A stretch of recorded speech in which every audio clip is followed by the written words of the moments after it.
नमस्कार। साहित्य तक के बुक कैफे के एक दिन एक किताब में मैं जयप्रकाश पांडे आपका स्वागत करता हूं। और आज मैं अजीत का सफ़र, सारा शहर मुझे, आगे की लाइन आपको पता है, लायन के नाम से जानता है। अजीत जो फिल्मी दुनिया के जाने माने खलनायक अभिनेता और उससे भी बढ़कर एक बेहतरीन इंसान थे, वो उनके जीवन पर लिखी हुई यह इकबाल रिजवी की किताब है। इकबाल रिजवी अपने गहन शोध, समझ और फिल्मी दुनिया पर जिज्ञासु अंदाज से लिखने के लिए और उसकी बारीकियों तक घुसने के लिए और उस पर अपनी अभिव्यक्ति के लिए जाने जाते हैं। जाने माने पत्रकार, लेखक, शोधार्थी हैं।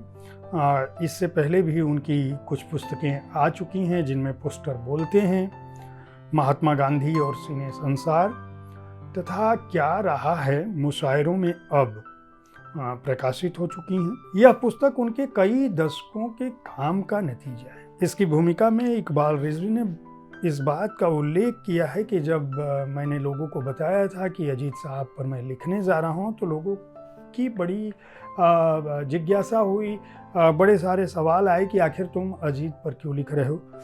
फिल्मी दुनिया में बहुत सारे लोग हैं जिन पर तुम लिख सकते थे, तुमने उनको छोड़ के अजीत को क्यों चुना? वे तो सुपरस्टार नहीं थे। इकबाल रिजवी जी इसका जवाब देते हैं कि मैं अजीत को सुन के बड़ा हुआ था। खास बात यह कि जब कालीचरण फिल्म रिलीज़ हुई थी उस समय मैं स्कूल में था और चोरी छिपे, घर वालों की चोरी छिपे फिल्में देखने जाया करता था।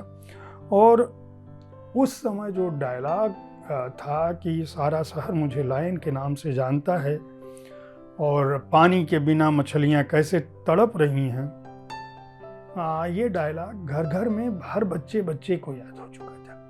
वहीं से इनके मन में जिज्ञासा हुई। हालांकि उससे पहले वे चरस, बारूद, जुगनू, वारंट और यादों की बारात जैसी फिल्में देख चुके थे। और जब उनको पता चला कि इस रौबदार चेहरे और अनूठे डायलॉग वाला आदमी उनके अपने शहर बरेली के नज़दीकी शाहजहांपुर का रहने वाला है, तो एक अलग तरह की नज़दीकी उन्होंने उनके साथ जोड़ ली।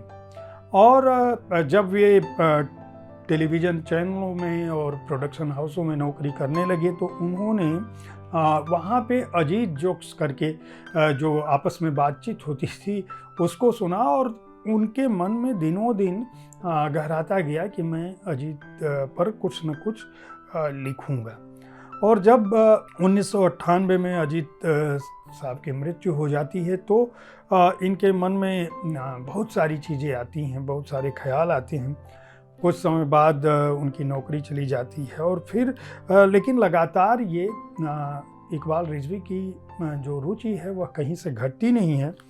और 2010 में जब वे एक टेलीविज़न चैनल में जुड़ते हैं और उन्हें सलीम खान साहब से मुलाकात का मौका मिलता है जो अजीत के बहुत अजीज़ दोस्त थे, तो उनसे मुलाकात में बहुत सारी कड़ियों को ये जोड़ते हैं, बातचीत करते हैं और ये पता चलता है कि अजीत के पुत्र शहजाद अली खां का परिवार, हैदराबाद के रहने वाले तीनों बेटों का परिवार अलग अलग परिवार है। और उसके बाद वे उनके परिवार से मिलने की कोशिश करते हैं। हैदराबाद किस तरह पहुंचते हैं, किस तरह से सलीम खान से उनकी लंबी बातचीत होती है। इसके अलावा उनके भांजे और उसके पति के सहयोग से ये हैदराबाद पहुंचते हैं और लगातार बड़ी लंबी बातचीत करते हैं अजीत साहब के परिवार से। फिर भी 2010 में हुई यह बातचीत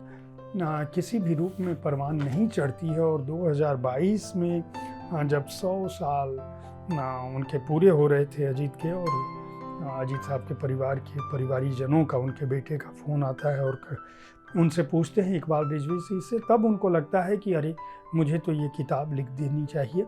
और बहुत लिहाज करके उन्होंने इस पुस्तक को लिखने के लिए कहा कि मैं 1 महीने में भेज दूंगा। हालांकि सामग्री की तलाश कई दशकों से उन्होंने कर रखी थी, चीज़ें संचयित थी उनके पास, उन्होंने नोट कर रखा था, दिमाग में बहुत कुछ पढ़ रखा था, फिर भी किताब लिखने का अवसर उनको अंततः 2022 में मिला और फिर वहाँ से वो शुरुआत करते हैं बाकायदा। और यह किताब अंग्रेजी राज से भी पहले जाती है और बताती है कि कैसे अफ़गानिस्तान के रहने वाले पठानों का परिवार हुमायूं के युग में शेर शाह सूरी के साथ अफ़गानी लोग भारत आए और किस तरह से शाहजहां के दौर में कन्नौज के पास उन्होंने अपनी बुनियाद डाली, किस तरह से इनके पिताजी बाकायदा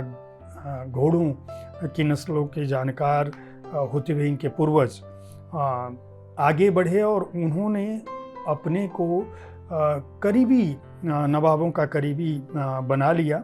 और फिर वहाँ से वो हैदराबाद चले गए। वहाँ उनके घर में किस तरह से हामिद अली खान का जन्म 27 जनवरी 1922 को हुआ और हामिद अली खान किस तरह से फिल्मों में अपनी रुचि उनकी बढ़ती गई, फिल्मी डायलॉग में उनकी रुचि बढ़ती गई और फुटबॉल खेलते खेलते हामिद जो है वह स्कूल छोड़ के सिनेमा देखने लगे। हालांकि खेल भी खेलते रहे और वह बहुत ही अद्भुत प्रतिभा के धनी थे।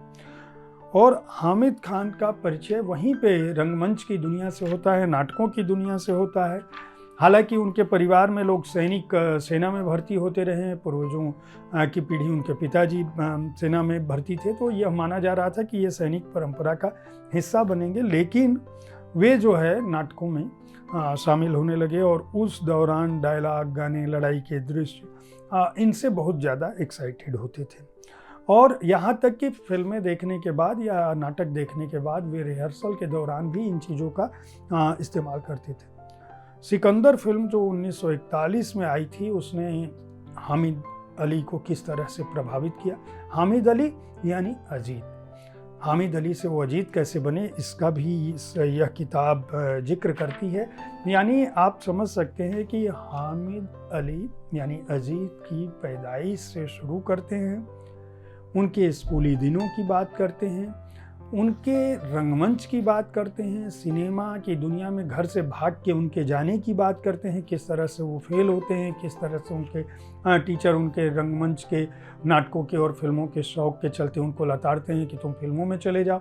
वो मुंबई जाते हैं, मुंबई में किस तरह से उनके जीवन में हादसे घटते हैं या जो सिफारशी चिट्ठियाँ हैं वो किसी काम नहीं आती, किस तरह से वे अपने ज़माने के बड़े लोगों के साथ लगातार स्टूडियो दर स्टूडियो घूमते हैं। और फिर उनको पहली बार रफ़ी गज़नवी उनसे मिलते हैं जो हैदराबाद की चिट्ठी मशहूर शायर शाहिद सिद्दीकी की सिफारशी खत के साथ वो मिलते हैं। और फिर इनके जीवन में धीरे धीरे बदलाव होता है, इनको काम मिलता है और काम मिलने के साथ स्टूडियो दर स्टूडियो घूमने के बाद इनकी ज़िंदगी के कई रोचक किस्से में हैं कि किस तरह से जुगाड़ियों के चक्कर में इनके घर पुलिस पहुंच जाती है, आगे की फिल्मों में कैसे इनका जीवन चलता है, किस तरह से इनके आकर्षक व्यक्तित्व से प्रभावित होकर एक विदेशी लड़की इनके जीवन में न केवल आती है बल्कि उससे शादी हो जाती है। पर उनकी आधुनिकता और इनकी परंपरागत परिवार के बीच किस तरह से रिश्ते बदलते हैं। फिर उनकी दूसरी शादी, उनके दोस्तों की बात है, उनके चरित्र की बात है, उनकी फिल्मों की बात है।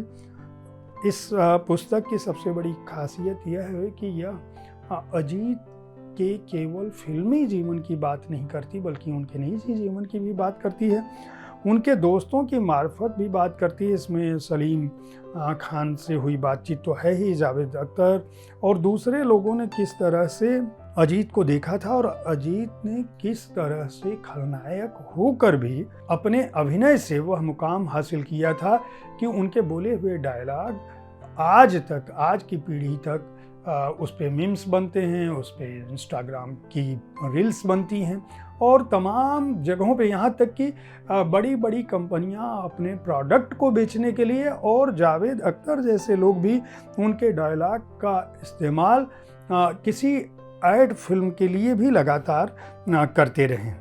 इसके अलावा अजीत ने जो दूसरे लोगों के बारे में लिखा था, लगातार उन्होंने कॉलम भी लिखे थे, तो उनकी भी बातचीत, उन्होंने किनके बारे में क्या कहा, यह भी इस पुस्तक में शामिल है। संक्षेप में इकबाल रिजवी ने उस पूरे अध्याय को रखा है कि महबूब पर उनकी क्या सोच थी, दिलीप कुमार की पर क्या सोच थी, अशोक कुमार, बलराज साहनी, श्याम, मधुबाला, बीना, महबूब, इन लोगों का नज़रिया क्या था या इन लोगों के बारे में अजीत क्या समझते थे।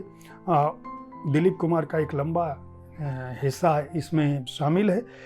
फिल्मोग्राफी के तहत अजीत ने जिन फिल्मों में काम किया, जिन अभिनेताओं के साथ काम किया, उन पर उनका भी उल्लेख इस पुस्तक को महत्वपूर्ण बनाती है।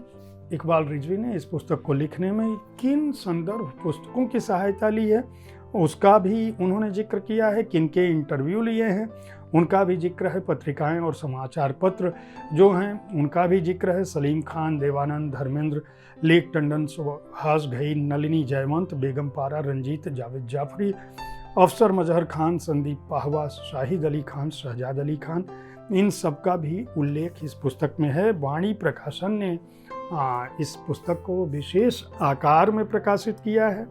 मूल्य 299 रुपये केवल है और यह पुस्तक अजीत साहब के बहाने भारतीय सिनेमा जगत की एक समूचे कालखंड को आपके सामने रखती है और यह बताती है कि खलनायक हो या नायक, भारतीय सिनेमा जगत किस तरह से अपने महान किरदारों और महान व्यक्तित्वों के चलते आज तक यहाँ पहुँचा है।